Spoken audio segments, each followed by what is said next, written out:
प्रस्तुत पाठ सिकता सेतु सोमदेव द्वारा विरचित कथा सरित सागर के 7वें अध्याय से उद्धृत नाट्यांश है।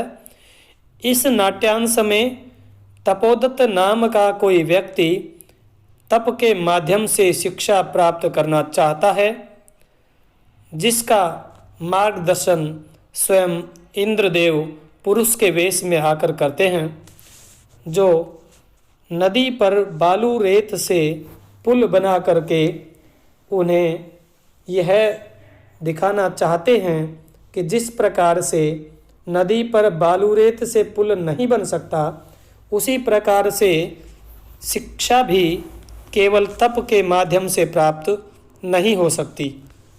पाठ के प्रारंभ में तपोदत्त अपना परिचय देते हैं। ततः प्रविशति तपस्यारतः तपोदत्तः। तभी तपस्या में लीन तपोदत्त का प्रवेश होता है। तपोदत्तः अहमस्मि तपोदत्तः, मैं तपोदत्त हूँ। बाल्ये पितृचरणै क्लेश्यमानो अपि विद्यां नाधीतवान्। बाल्यकाल में पिता के बहुत कहने पर भी, अत्यधिक झगड़ने पर भी मैंने विद्या प्राप्त नहीं की। तस्मात् इसी कारण से सर्वै कुटुंबी भी, परिवार वालों के द्वारा, मित्र ही मित्रों के द्वारा, ज्ञाति जनैश्च और अपनी जान पहचान वालों के द्वारा गर्हितो अभवम, बहुत निंदित हुआ। इसी कारण से मैं सभी परिवार वालों, मित्रों और पहचान वालों के द्वारा बहुत निंदित हुआ। ऊर्ध्वम निश्वस्य, ऊपर की ओर सांस ले करके, हा विधे, हाय विधि, हे परमात्मा, किम इदम मया कृतम, यह मैंने क्या किया।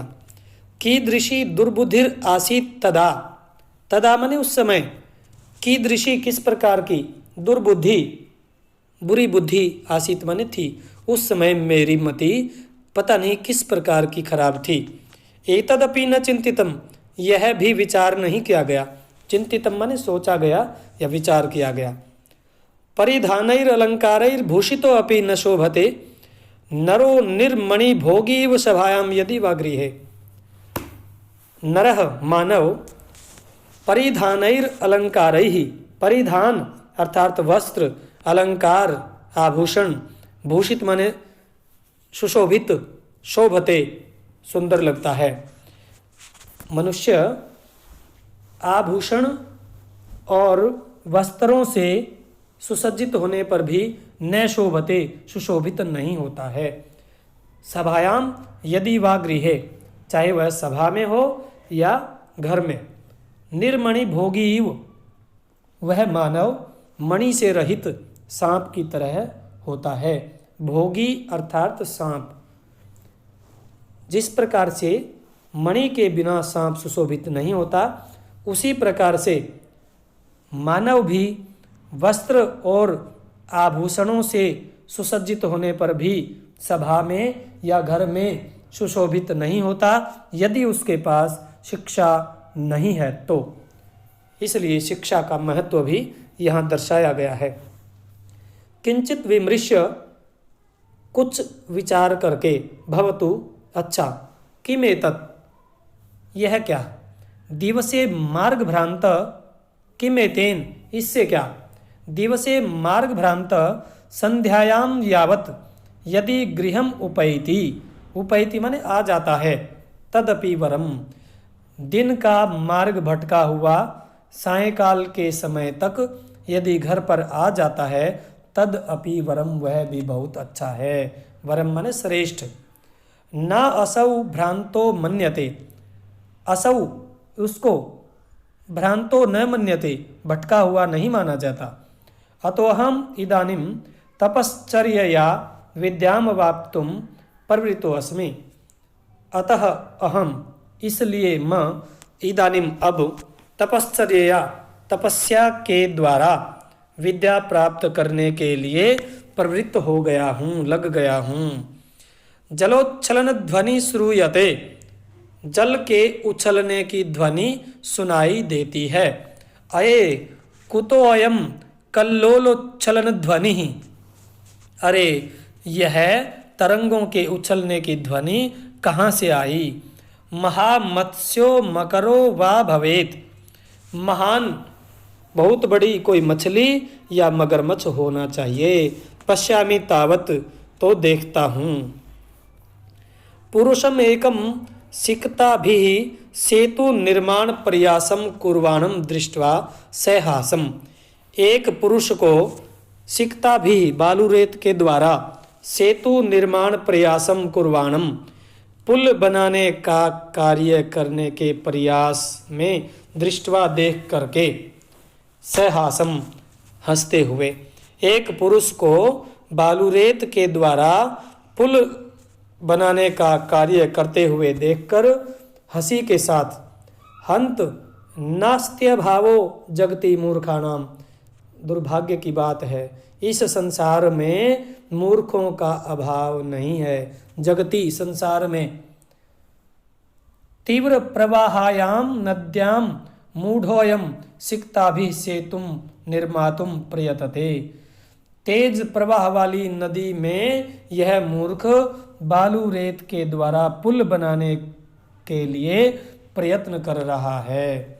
साट्ठासम पार्श्वम उपेत्य, हंसी के साथ ठहाके के साथ पास जा करके, भो महाशय किम इदम विधीयते। हे महोदय अब क्या कर रहे हो? अलम अलम तव श्रमेण, तुम्हारे परिश्रम को रोको। पश्य देखो, रामो बबंध यम सेतुम शिलाभिर्मकरालये विदधत बालूकाभिस्तम यासी त्वम अतिरामताम। रामो बबंध, रामः राम ने, बबंध बांधा, यम जिसको, सेतुम जिस सेतु को, शिलाभि पत्थरों के द्वारा, मकरालये समुद्र पर। राम ने जिस सेतु को पत्थरों के द्वारा समुद्र पर बांधा, बालू का भी रेत के द्वारा, तम त्वम अतिरामताम यासी। बालू का रेत के द्वारा तुम इस प्रकार का पुल बनाने का प्रयत्न करते हुए, विदधत माने प्रयास करते हुए, तुम राम का भी अतिक्रमण कर रहे हो, अर्थात राम से भी आगे बढ़ रहे हो। जो राम ने कार्य किया पत्थरों के माध्यम से समुद्र पर, मकरालय अर्थात समुद्र पर जो पुल बनाने का काम किया, उससे भी आगे तुम रेत से नदी के प्रवाह पर पुल बना करके राम से भी आगे निकलने का प्रयास कर रहे हो। चिंतय तावत, तो सोचो, सिकता भी क्वचित सेतु कर्तुम युज्यते, रेत के द्वारा कहीं पुल बनाया जा सकता है। पुरुषः, भो तपस्विन, हे तपस्वी, कथम माम अवरोधम करोषि, तुम मुझे क्यों रोक रहे हो? प्रयत्नेन किम न सिद्धम भवति, प्रयत्न से क्या सिद्ध नहीं होता। का आवश्यकता शिलानाम, शिलाओं की आवश्यकता क्या है, पत्थरों की आवश्यकता क्या है। सिकताभिरेव सेतुम करिष्यामि स्वदृढ़ संकल्पतया, अपने दृढ़ संकल्प के कारण मैं रेत के द्वारा ही पुल बना लूँगा। आश्चर्यम किम सिकताभिरेव सेतुम करिष्यसि, तपोदत्त कहता है आश्चर्य है, क्या रेत से भी पुल बना लोगे। सिकता जल प्रवाहे स्थास्यन्ति किम, रेत जल के प्रवाह में ठहरता है क्या। भवता चिंतितम न वा, क्या आपने ऐसा विचार किया या नहीं। पुरुषः सोत्प्राशम, चिंतितम सम्यक चिंतितम। पुरुष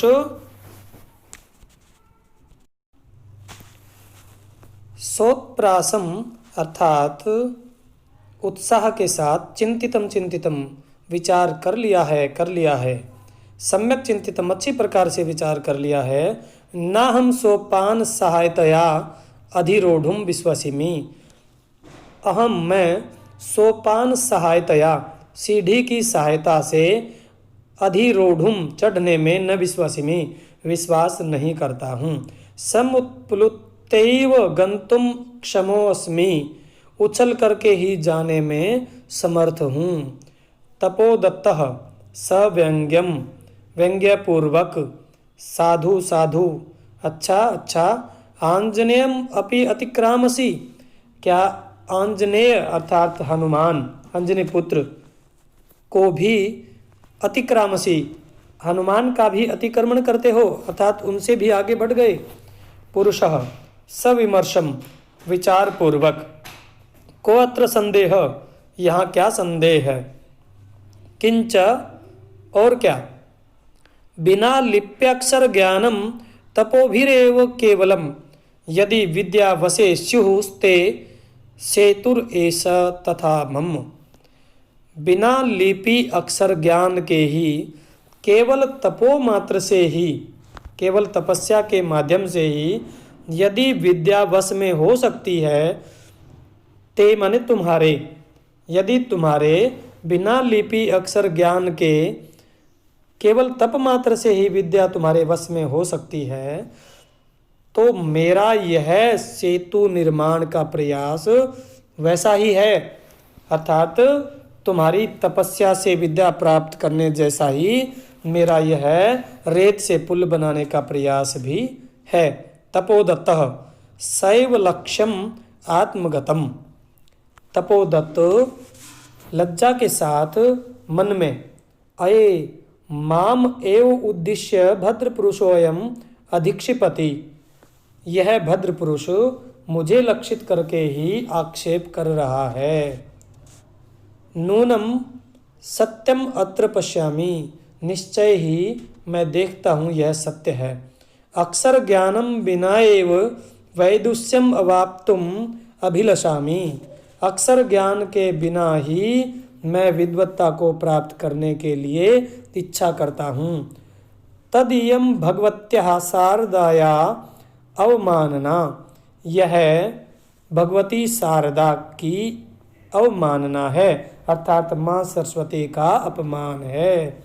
गुरु गृहम गत्वैव विद्याभ्यासो मया करणीय गुरु घर में ही जाकर अर्थात गुरुकुल में जाकर के ही विद्या का अभ्यास मेरे द्वारा किया जाना चाहिए। पुरुषार्थैर एव लक्ष्यम प्राप्यते पुरुषार्थ के द्वारा ही लक्ष्य प्राप्त किया जाता है। प्रकाशम प्रकट रूप से भो नरोत्तम हे मानव श्रेष्ठ ना हम जाने यत को अस्ति भवान मैं यह नहीं जानता कि आप कौन हैं परंतु भवद्भिः उन्मिलितम में नयन युगलम परंतु आपके द्वारा मेरी बंद आंखें खोल दी गई हैं। तपो मात्रेण विद्याम वाप्तुम प्रयतमानः अहमपि सिक्ताभिरेव सेतु निर्माण प्रयासम करोमि। तपो मात्रेण तप मात्र से ही तपस्या मात्र से ही विद्या प्राप्त करने के लिए प्रयतमान माने लगा हुआ अहमपि मैं भी सिक्ता भीर एव सेतु निर्माण प्रयासम बालूरेत के द्वारा ही पुल बनाने के प्रयास के समान करोमि कार्य कर रहा हूँ। तद इदानीम विद्याध्ययनाय गुरुकुलम एव गच्छामि तद इदानीम तद जमा इदानीम तो अब मैं विद्याध्ययन के लिए गुरुकुल में ही गच्छामि जाता हूँ। स प्रणामम गच्छति प्रणाम करके निकल जाता है। यह द्वितीय श्लोक एक बार फिर देखिए। रामो बबंध यम सेतुम शिलाभिर्मक्रालये विदधत बालुकाभिस्तम यासी त्वमतिरामताम। राम ने यम सेतुम जिस पुल को शिलाओं के द्वारा पत्थरों के द्वारा मक्रालये बबंध समुद्र पर बनाया। विदधत बालुका भी रेत से बनाते हुए तम उसको यासी त्वम अतिरामताम तुम तुम उसको बनाने के प्रयास में राम से भी आगे निकल रहे हो। अर्थात जो राम ने समुद्र पर शिलाओं से पुल बनाया, तुम बालुका के द्वारा इस जल प्रवाह में पुल बना करके राम से भी आगे निकलने का प्रयास कर रहे हो।